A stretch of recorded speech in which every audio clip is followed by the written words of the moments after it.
નમસ્કાર દર્શક મિત્રો, મહાતેજ 7 ન્યૂઝમાં આપનું હાર્દિક સ્વાગત છે। હું લખન કોટડિયા, રિપોર્ટર એબલવાળા, ગીર ગઢડા। એક નજર નાખીએ આજના મુખ્ય સમાચાર પર। આજ રોજ અષાઢી બીજની ઉજવણી પૂરા ભારત દેશમાં થઈ રહી છે। અષાઢી બીજના દિવસે ભક્તજનો શ્રીનાથ જગન્નાથજી પોતાના ભાઈ બલભદ્ર અને બહેન સુભદ્રા સાથે રથયાત્રા ભક્તજનો દ્વારા કાઢી અને શહેરીજનોને દર્શનનો અનેરો લાભ અપાવે છે। આવી જ રીતે ગીરગઢડા તાલુકાના દ્રોણ ગામે અષાઢી બીજના દિવસે રામદેવ પીરની શોભાયાત્રા કાઢવામાં આવી હતી। દ્રોણ ગામના લોકો અને અલગ ધણી યુવા મંડળ દ્વારા અષાઢી બીજની ઉજવણી કરવામાં આવી હતી। ગામના લોકો યુવાનો ડીજેના તાલે ઝૂમી ઉઠ્યા હતા।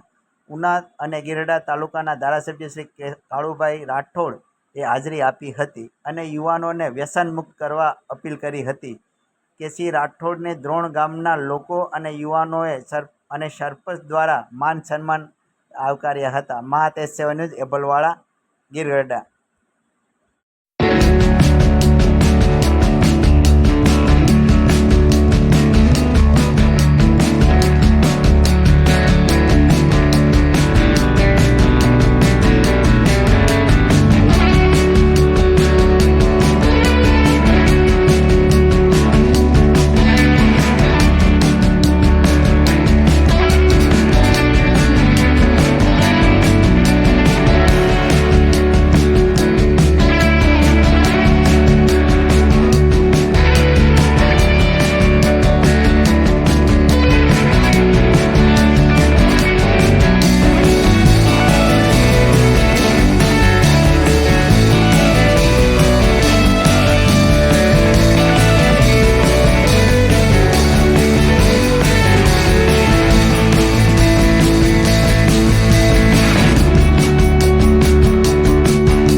જી સર, આપનું નામ?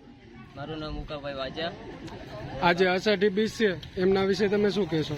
આજે અષાઢી બીજ અમે 7 વર્ષથી મનાવતા આવીએ છીએ અને બહુ ભાવ ભવ્યથી ઉજવાય છે। અષાઢી બીજનો ઉત્સવ અમારા સર્વ ગામજનોનો સાથ સહકાર આપે છે અને અમારા જે મિત્ર મંડળ છે, જે અલગધણી મિત્ર મંડળ અમારું, એ આ કાર્યનું સંચાલન કરે છે છેલ્લા 7 વર્ષથી અને મંદિરમાં અવિરત સેવા કાર્ય કરતા રહે છે અને આ બધા લોકો એમની સાથે ગામ સમસ્ત થઈ અને આજે આ શોભાયાત્રાનું સ્વાગત કરે છે અને શોભાયાત્રામાં અનેરો ઉત્સાહ જોવા મળી રહ્યો છે ગામની અંદર। આજે તમારા ગામનો જે માહોલ હતો એ તમને કેવું લાગ્યું? બહુ સરસ માહોલ હતો અને આ જ રીતે 7 વર્ષથી અમને ગામના સપોર્ટ કરે છે અને અમારો સાથ સહકાર કરે છે અને અમે મંદિરમાં રામદેવજી મહારાજનું ભાવ ભવ્ય ઉજવણી કરીએ છીએ।